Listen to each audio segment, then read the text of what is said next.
DSM-5 में 3 section में व्यवस्थित किया गया है। प्रथम सेक्शन में कुछ बेसिक बातें बताई गई हैं, जबकि जो सेकंड सेक्शन है उसमें डायग्नोस्टिक क्राइटेरिया एंड कोड्स को रखा गया है, जबकि जो उसका थर्ड सेक्शन है उसमें इमर्जिंग मेजर्स एंड मॉडल का उल्लेख किया गया है, उसको बताया गया है।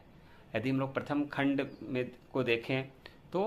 प्रथम खंड में संशोधन की प्रक्रिया का वर्णन किया गया है, किस प्रकार से संशोधन किया गया है। DSM-5 में जो नॉट अदरवाइज स्पेसिफाइड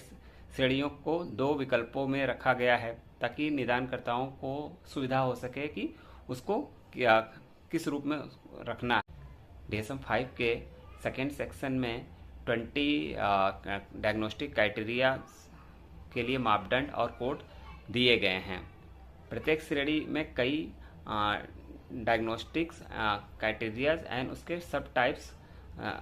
का उल्लेख है, जिसका अर्थ है कि DSM-5 में निदान की वास्तविक जो संख्या है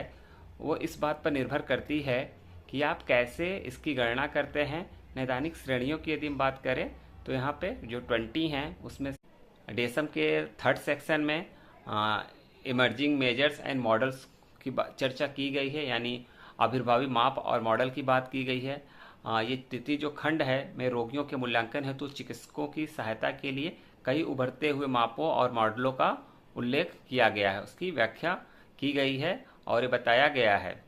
कि मैनुअल में इस भाग में मूल्यांकन के उपाय, जो सांस्कृतिक फॉर्मुलेशन कह सकते हैं कि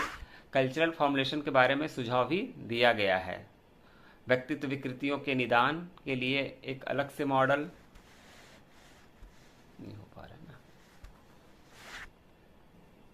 सेक्शन थर्ड में जो इमर्जिंग मेजर्स एंड मॉडल्स के बारे में बताया गया है, यानी हम कह सकते हैं तृतीय जो खंड है रोगियों के मूल्यांकन हेतु चिकित्सकों की सहायता के लिए उभरते मॉडल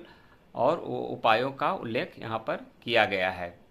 इसमें कल्चरल फॉर्मुलेशन के बारे में सुझाव, व्यक्तित्व विकृतियों के निदान के लिए एक वैकल्पिक मॉडल और आगे के अध्ययनों में इसको सम्मिलित करने की बात की गई है, जैसे कि असेसमेंट